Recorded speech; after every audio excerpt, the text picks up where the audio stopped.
Bom, pessoal, muito obrigado mais uma vez por vocês estarem conosco aqui no programa Mais Cidadão. Vocês sabem que a educação tem que ser uma verdadeira prioridade nacional.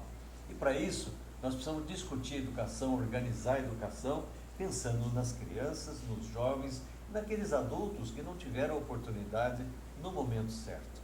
Para falar sobre educação, no programa de hoje nós vamos trazer uma especialista que trabalhou no município, no estado e no país, a Maria Inês Fini. Tenho certeza que vocês vão apreciar muito as coisas que ela tem para nos dizer.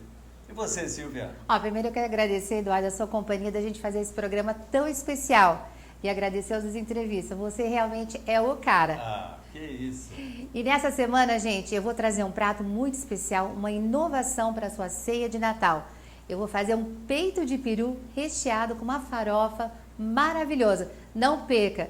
Essa receita vai fazer diferença na sua ceia de Natal. Vamos conosco. É isso aí!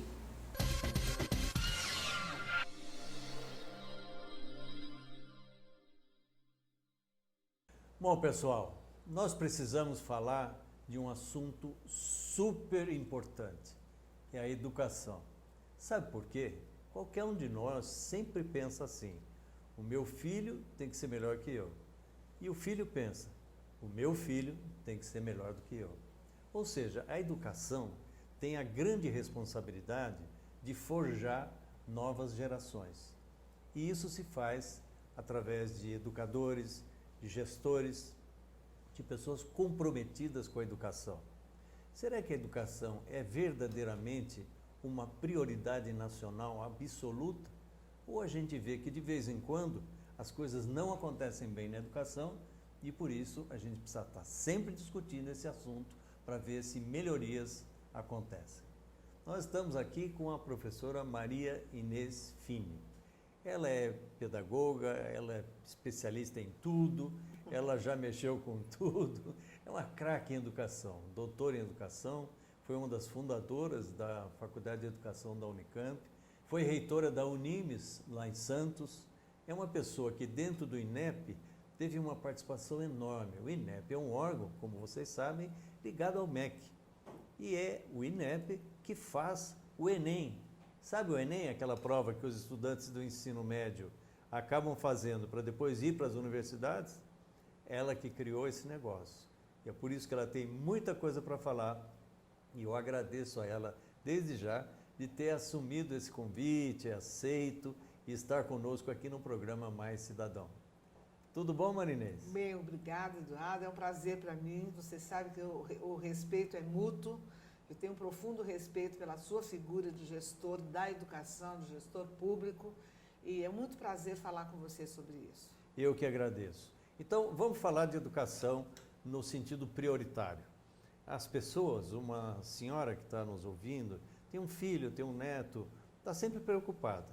Será que o meu neto, na escola pública, pode ter uma educação de qualidade? Quando que a escola pública terá uma educação de qualidade para a gente poder dizer, sem cursinho nem nada, ele pode entrar numa universidade pública? Olha, Eduardo, o Brasil ainda tem um caminho longo para concretizar esse dever, porque não é nem sonho, isso é um dever.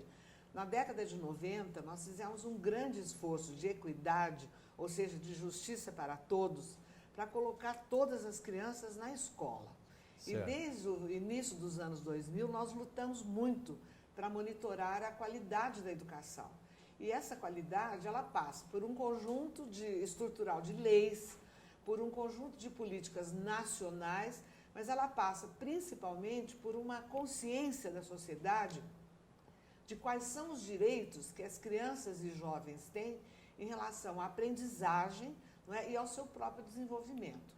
E isso tudo passa por uma figura muito importante, não é, que tira os nossos projetos do papel e levam de fato para a vivência dos nossos alunos, que é o nosso professor. Não é? Certo. E isso passa também por um convencimento que as nossas universidades públicas e particulares têm que assumir de que essa formação tem que mudar. O mundo mudou, não é, Eduardo? Exatamente. Eu acho, às vezes, que a formação do professor, ela ainda é calcada naquele modelo antigo, onde o professor chega na sala de aula, ele fica na frente dos alunos expondo as coisas. escrevendo na lousa. Claro que isso melhorou muito, tem muitos professores usando mídias, integração de sistemas eletrônicos e tudo, os alunos recebem conteúdos pelo seu celular, muita coisa mudou, mas ainda há um tradicionalismo muito grande na condução do processo pedagógico. Você acha que é possível fazer isso? Em quanto tempo? Qual é a perspectiva desse Brasil, para o Brasil poder dizer assim, se nós não somos a Coreia do Sul, não somos Singapura, mas nós estamos a caminho? Olha, Eduardo, nos últimos 3 anos, excluindo 2019, nós tivemos um avanço bem grande do ponto de vista de estruturas. Então, o que aconteceu com a sociedade de educadores e especialistas? Nós conseguimos dizer para o Brasil inteiro que do Oiapoque ao Chuí, quais são os direitos mínimos de aprendizagem. Então, aquele conteúdo tradicional passou por uma revisão, ele foi modernizado e concretizado numa base nacional comum curricular. E esta base, ela já traz em si todos os grandes desafios para a nossa sociedade, mas traz sonhos, traz esperanças. Por quê? Veja, você e eu cursamos uma escola onde a gente aprendia pelos conteúdos uma série de respostas para problemas conhecidos. Certo. Hoje, a dinâmica da nossa sociedade é tão rápida, ela é tão invadida pela microeletrônica nos nossos dias, que os problemas vão mudar. Então, os nossos netos, por exemplo, já vão encontrar desafios na sua futura profissão que nem sequer vai ter o desenho que tem hoje. Exatamente. Tá certo? E que nós precisamos de uma escola que os prepare para isso. Então, veja, não só os conteúdos, porque a escola é a agência social, a instituição social que as famílias buscam para apoiá-las na educação de seus filhos. E cabe a nós, sim, colocar para esta nova geração a tradição cultural do passado, seguramente. Claro. Só que agora, Eduardo, tem que ser de outra maneira. Por quê? Informação não está mais na cabeça do professor, está guardada lá na memória do computador. Quanto maior, melhor. E o aluno pode acessar a informação apesar da escola. Então, veja bem, em tempo online. Em tempo ali imediato. Real. E nós vivemos um momento da história chamado de presentismo, não é? Que nós estamos vivendo o acontecimento no momento que ele está acontecendo. Seja furacão, descoberta, aventura, a gente vive junto. Então a escola, ela não pode mais acreditar que ela pode configurar uma arquitetura conservadora e antiquada em 4 paredes, porque os alunos não querem mais. Exatamente, o aluno recusa isso. Não quer mais. Ele sabe que ele está sendo preparado para alguma coisa que ele nem tem noção. E nem nós, que somos educadores, gestores, temos noção para o que eles estão sendo educados. Mas a gente sabe que nós temos que criar um sistema de abrir a cabeça desse aluno, criar perspectivas para ele, dar a ele formas dele manusear essa avenida para a modernidade.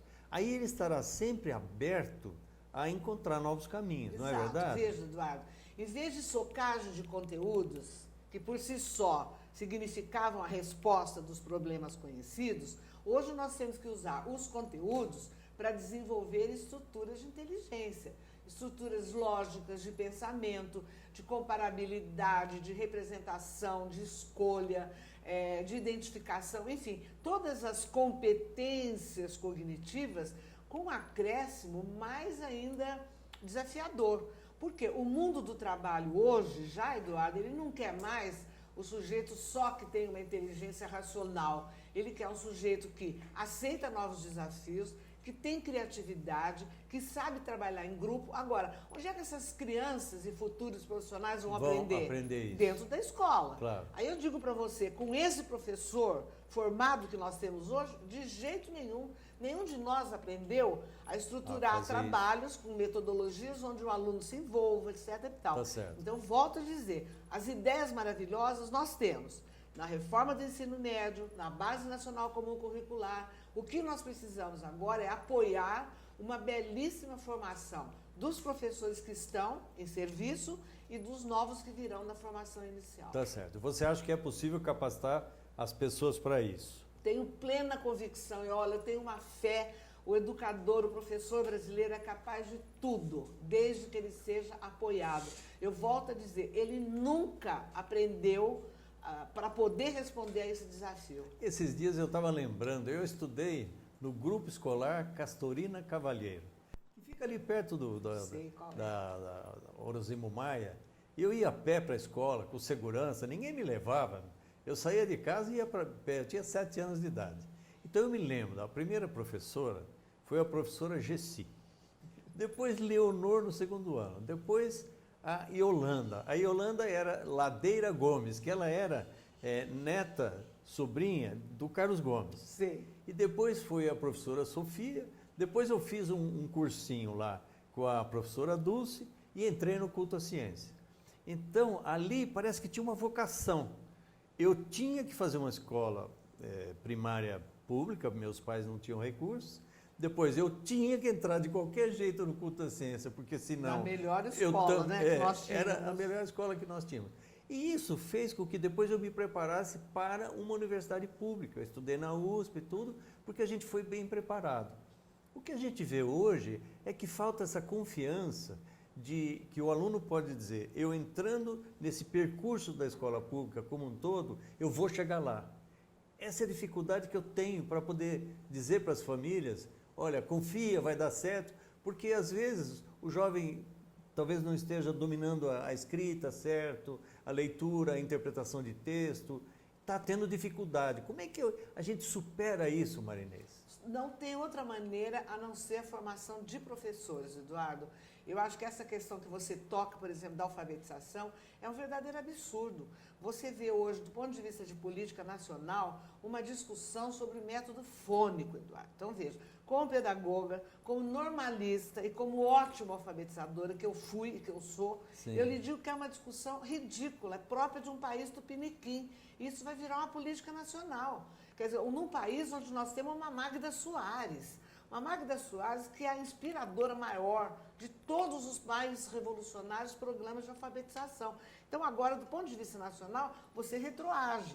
É preciso muita coragem para a gente enfrentar isso, porque não é possível que a gente tenha que nos submetermos a esse tipo de involução, eu diria. Não é? Tá certo. Então, veja, alfabetizar, ler, escrever, para poder compreender o mundo, é a coisa mais importante. Pois é. É a base da nossa formação. É aí que você traz cidadania, começa nesse ponto, não é?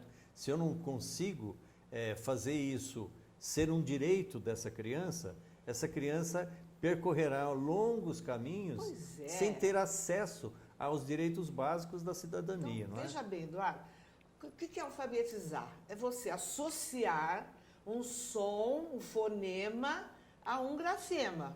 Certo. Tanto faz se você vai cantar Vovô Viu a Uva, não importa. O importa é que a professora conheça e saiba identificar na criança. Saiba como controlar o processo. Se você vai começar pela letra, pela sílaba, pela palavra, pela sentença, não importa. Então, o método não é motivo de política nacional. Certo. O fundamental é que você diga, olha, ao final do Tem que segundo acontecer ano, isso a aqui. criança tem Você tem que entregar esse dominar o código esse linguístico. produto para a sociedade. Pois, então, É eu isso. acho assim, que às vezes a gente perde tempo, algumas pessoas com pouco conhecimento da estrutura educacional brasileira, dos avanços que nós fizemos. Certo. Existe exageros em alguns cursos de formação de professores? Existe. Então, corrija os poucos exageros, mas deixa a qualidade brilhar, Eduardo. Tá certo. Entendeu? Ô Marinês, eu fui secretário de Educação em Campinas, sei os desafios que tem, adorei ser secretário, por quê? Porque Uma rede ali muito eu qualificada. pude ver professores maravilhosos, É mesmo. coordenadores, supervisores, professores, gente entusiasmada. E eu fiz reunião com crianças, com as famílias, inúmeras escolas, entendeu? Eu estava tão animado, né, com esse processo, achando que é possível, depois de algum tempo, criar essa credibilidade. É mesmo. Que é essa junção entre o poder público, que oferece o serviço público da educação, e aquele que é o gestor da educação, lá na ponta, que é o professor, o coordenador, o diretor, e a sociedade que passa a fazer parte da escola, trazendo a escola para dentro do coração dela. Então, Eduardo, veja, você toca num ponto que me é muito caro, viu? Você sabe que eu passei pela gestão estadual, recentemente pela gestão nacional, das políticas. A rede municipal de Campinas é muito qualificada. Ela é muito qualificada, ela é séria, ela faz um trabalho magnífico. Só que ela é muito pequena. Não é? Ela, do ponto de vista de expressão, ela é muito pequena. 42 escolas municipais é muito pouco. Não é? E você tem que ter uma articulação enorme com a rede estadual, que faz o mesmo papel em Campinas. Quantas escolas estaduais tem? 194. E atende também o segmento de 1º ao 5º ano. Certo. Então, eu acho que nós precisamos olhar para Campinas com essa inovação. Quer dizer, como é que nós saímos dessas amarras da lei de responsabilidade fiscal? Quer dizer, por que nós não podemos expandir a rede com outros modelos? Eu acho que o Brasil está a pedir agora, pelas revoluções que se pretende e que são necessárias, um novo modelo de gestão, Eduardo. Precisa ter coragem, não é? Precisa ter coragem. Ousadia e inovação. Sabedoria, inovação. O que eu costumo garantindo a qualidade, não é? Veja bem, nós temos que, com todo respeito, destruir esse modelo de escola que nós temos e criativamente inovar. Porque as crianças campineiras precisam disso. Quer dizer, e Campinas, como esse município pujante que nós temos aqui, merece essa nova alternativa. Quer dizer, a gestão atual da Secretaria da Educação, pela qual eu tenho muito respeito, se sente também de mãos amarradas. Eles não conseguem expandir. Tá certo. Então, é fundamental um projeto bem arrojado e inovador. Então, vocês estão vendo que isso é um processo. Ninguém fala em revolucionar e virar de ponta cabeça. Tem que ter um projeto, tem que ter uma direção e tem que ter um caminho, avaliação e tudo mais. Mas nós vamos para o intervalo comercial agora e daqui a pouco a gente volta para falar com Marinês Fini. Vocês viram que é uma craque em educação. Aguardem.